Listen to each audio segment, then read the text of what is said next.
Target with PS Parihar channel में आपका स्वागत है। आज की इस वीडियो में हम लोग बात करेंगे एलटी ग्रेड शिक्षक भर्ती की। यहाँ पर अखिलेश यादव है, वो आपको बताएंगे कि एलटी में क्या समस्या है। इनको मोटी मोटी बातें मैं कुछ आप लोगों को बता देता हूँ कि जो एलटी ग्रेड शिक्षक भर्ती हो रही है 1976 के शासनादेश के आधार पर, तो इनका ये कहना है कि 1976 के शासनादेश में ये भी कहा गया है, ये शासनादेश 1976 का है, ऊपर लिखा हुआ है 1976। ये देखिए यहाँ पर, ये ऊपर लिखा हुआ 1976 और यहाँ पर नीचे लिखा हुआ है कि कक्षा 9 और 10, ये देखिए लिखा है 9 और 10 के लिए प्रत्येक मान्यता प्राप्त विषय के अध्यापन हेतु न्यूनतम आवश्यकता अनुसार अध्यापक अनुमन्य होंगे तथा कक्षा 9-10 में अध्यापन कार्य करने के उपरांत जितने कार्यवादन इन अध्यापकों के शेष बचेंगे उसमें 6 से 8 को भी पढ़ाएंगे। तो इनका कहना है कि इसमें साफ साफ लिखा है वो कक्षा 6 से 8 के लिए भी यही टीचर पढ़ाएंगे और अगर ये जूनियर को पढ़ाते हैं तो टीईटी लागू होना चाहिए। चूंकि जूनियर का जो कैडर था सीटी, उसको 19 फरवरी 1991 के एक शासनादेश के तहत डाइंग कैडर घोषित कर दिया गया था। इसमें ये लिखा भी कि जूनियर का 6 to 8 जूनियर का जो कैडर था 6 to 8 उसको राज्यपाल महोदय ने मृत संवर्ग यानी कि डाइंग कैडर उसको घोषित कर दिया है। आगे ये पत्र मैं पहले भी आप लोगों को दिखा चुका हूँ, आगे की बात आपको अखिलेश यादव ही बताएंगे।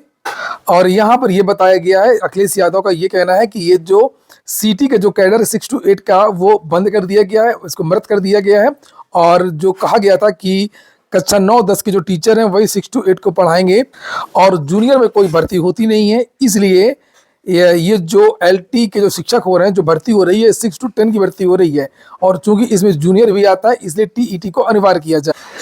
एक बात इन्होंने और बताई है कि पहले एलटी ही था 6 to 8 के लिए, 9 to 10 तो बाद में किया गया है। दूसरा ये भी इन्होंने इनका ये भी कहना है कि इसमें सब्जेक्ट कॉम्बिनेशन नहीं होना चाहिए। जो एलटी में सब्जेक्ट कॉम्बिनेशन के आधार पर बहुत सारे विद्यार्थी आवेदन नहीं कर पाए, तो एलटी में ये गलत है। ऐसा कहीं भी शासनादेश किसी भी नियमावली में नहीं है। इनके पास एक और पत्र है, एक और शासनादेश है। जब 91 में सिटी कैडर को समाप्त कर दिया गया तो 92 में दूसरा शासनादेश आता है और ये कहा जाता है कि सिटी को मृत कैडर घोषित कर दिए जाने के फलस्वरूप ऐसे अध्यापकों को एलटी ग्रेड में संविलियन किया जाना। तो जितने भी सिटी के शिक्षक थे सबको एलटी में कर दिया गया, यानी कि जब अब एलटी जो है वो सिटी तक आ गया, यानी कि 6 तक आ गया, 6 to 10। और आगे लिखा कि सीटी के मौलिक पद का जो रिक्त होगा वो स्वतः एलटी वेतन क्रम में परिवर्तित माना जाए। नियमानुसार नियुक्तियां प्रशिक्षित स्नातक वेतन क्रम में की जाएंगी। यानी कि एलटी ग्रेड की जो भर्तियां हैं, जो सीटी वाले जितने भी पद रिक्त होंगे वो सारे के सारे पद जो हैं एलटी के द्वारा भरे जाएंगे। मतलब एलटी ही सीटी हो गया, ये नहीं कहने का मतलब। और इनका ये कहना है कि जो भर्तियां आती हैं, चाहे वो एलटी की हो चाहे वो टीजीटी की हो, इन सारी भर्तियों में 68 की जो अर्हता है, न्यूनतम अर्हता है, उसका पालन होना चाहिए। सुनिए आप लोग अखिलेश यादव को। साथियों नमस्कार, मैं अखिलेश यादव उत्तर प्रदेश के उन समस्त बीएड भाई बहनों का तहे दिल से स्वागत, अभिनंदन और वंदन है। आज यह वीडियो मैं उन भाई बहनों के लिए बना रहा हूं जो बीएड तो कर लिए हैं किंतु सब्जेक्ट कॉम्बिनेशन न होने की वजह से टीएलटी की भर्ती से बाहर चल रहे हैं। यह बहुत ही दयनीय स्थिति है कि पूरे उत्तर प्रदेश में दो तरह से बीएड कराया जा रहा है, एक सब्जेक्ट कॉम्बिनेशन और एक नॉन सब्जेक्ट कॉम्बिनेशन। अदर राज्यों की भांति उत्तर प्रदेश में किस तरह से कैसे योग्य अभ्यर्थियों के साथ खेल खेला जा रहा है, आज इन्हीं सारे मुद्दों को लेकर के हम इस वीडियो के माध्यम से बीएड भाई बहनों को अवगत कराना चाहते हैं कि आपके पास समय है। समय रहते हुए आप अपने हक और अधिकार के लिए अगर खड़े नहीं हुए तो आने वाला जो दौर होगा वो आपके लिए और भयानक हो सकता है। और वो सारी चीज़ें वही व्यक्ति आपको जो है बताएगा, वही व्यक्ति आपका नेतृत्व कर सकता है जिसको शिक्षा विभाग के शैक्षिक कानूनों के बारे में जानकारी होगी, रूल तथा एक्ट के बारे में जानकारी होगी। मैं आपसे अपील करूंगा कि हमने जिस मुहिम को छेड़ा है, अगर आप उस मुहिम में हमारा साथ देते हैं तो आप अपने आप को 100% सिक्योर मान करके चलिए। चाहे वो कॉम्बिनेशन वाले हों या नॉन कॉम्बिनेशन वाले हों, ये एलटी की भर्ती सबके लिए है। सरकार और सरकार के शिक्षा विभाग के अधिकारी कोई अलग से कानून नहीं थोप सकते हैं। हमारा कहने का मतलब है कि शिक्षा विभाग के अधिकारी जो है कानून बनाने का काम नहीं करते हैं। आपको मालूम होगा कि कानून बनाने का काम जो विधायिका को है और न्यायपालिका का काम होता है कि विधायिका द्वारा बनाए हुए कानून का पालन कराना। जो कानून विधायिका ने बनाया है न्यायपालिका उसको पालन कराएगी। मित्रों, मैं आपको बताते चलूं कि आपने देखा भी कि एलटी ग्रेड की भर्ती आई, आवेदन हुआ, परीक्षा की डेट भी आ गई, लेकिन बीएड के एक धड़े को बाहर कर दिया गया जिनका सब्जेक्ट कॉम्बिनेशन नहीं है। उनको ये कह करके कि आपका सब्जेक्ट कॉम्बिनेशन नहीं है। सब्जेक्ट कॉम्बिनेशन कब था, वर्तमान में है कि नहीं है, इन्हीं बातों पे मैं चर्चा करना चाह रहा हूँ। साथियों, ये है आपका 1976 का शासनादेश। इसको हम पीएस परिहार चैनल के माध्यम से चलवाने का भी काम करेंगे और पीएस परिहार के द्वारा जो बताया भी जाएगा इसे दिखाया भी जाएगा। मैं आपको बताते चलूं कि 1976 का जो शासनादेश है उस शासनादेश में कहीं ये नहीं लिखा गया है कि टीजीटी या एलटी, ऐसा शब्द कहीं लिखा नहीं गया है। यहाँ सिर्फ केवल इतना लिखा गया है 9 to 10th। मैं आपको पढ़ करके सुना रहा हूँ कि उपर्युक्त खा को ध्यान में रखते हुए कक्षा 9-10 के लिए, यहाँ लिखा है कि कक्षा 9-10 के लिए, न टीजीटी लिखा है न एलटी लिखा है। कक्षा 9-10 के लिए प्रत्येक मान्यता प्राप्त विषय के अध्यापन हेतु न्यूनतम आवश्यकता अनुसार अध्यापक अनुमन्य होंगे। कक्षा 9-10 में अध्यापन कार्य करने के उपरांत जितने कार्यवादन इन अध्यापकों के शेष बचेंगे उनमें वे कक्षा 6 से 8 में अध्यापन कार्य करेंगे। मतलब जो 9-10 को पढ़ाएगा वही जो है 6, 7, 8 को पढ़ाएगा, वादन बचने की बात। अब थोड़ी देर के लिए यदि उत्तर प्रदेश सरकार और शिक्षा विभाग के आला अधिकारी ये कहते हैं कि एलटी या टीजीटी 9 to 10th है, यहाँ सब्जेक्ट कॉम्बिनेशन की आवश्यकता है, अर्थात जिनका सब्जेक्ट कॉम्बिनेशन होगा वही जो है बीएड का फॉर्म जो है टीजीटी पीजीटी में डाल सकता है। ठीक है, लेकिन अगर 6 से 8 को हम देखें, आरटीई एक्ट 2009 आया।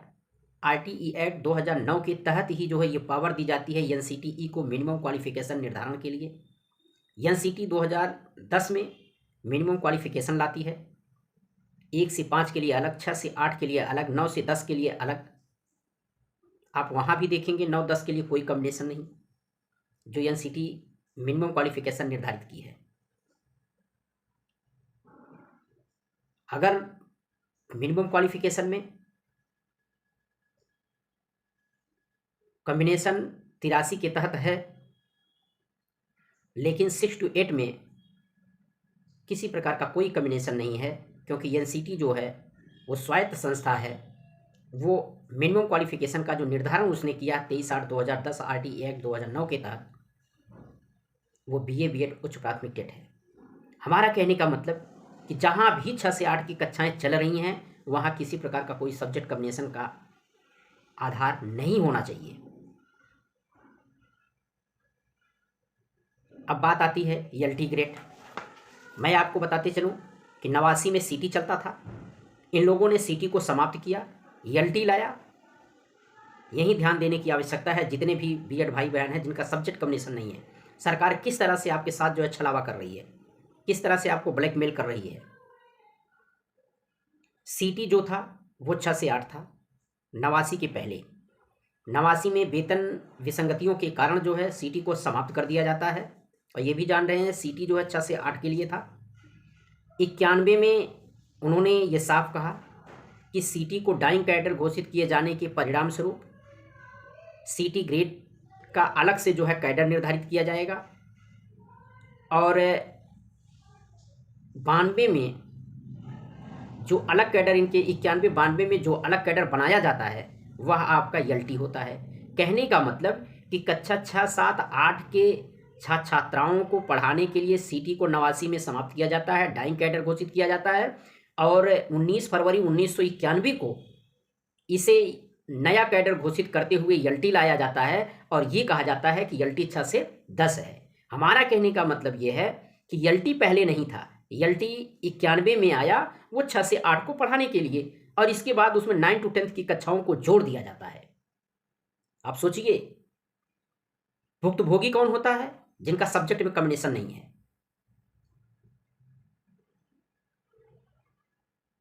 नाम दे दिया जाता है कि यल्टी।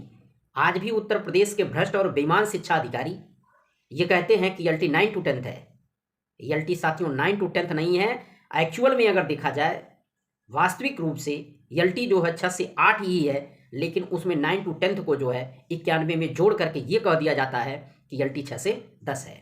अगर यल्टी 6 से 10 है तो चाहे वो सब्जेक्ट कॉम्बिनेशन वाला हो या नॉन सब्जेक्ट कॉम्बिनेशन वाला हो, सबको फॉर्म भरने के लिए अनुमति मिलनी चाहिए। लड़ाई हमारी इसी पे चल रही है।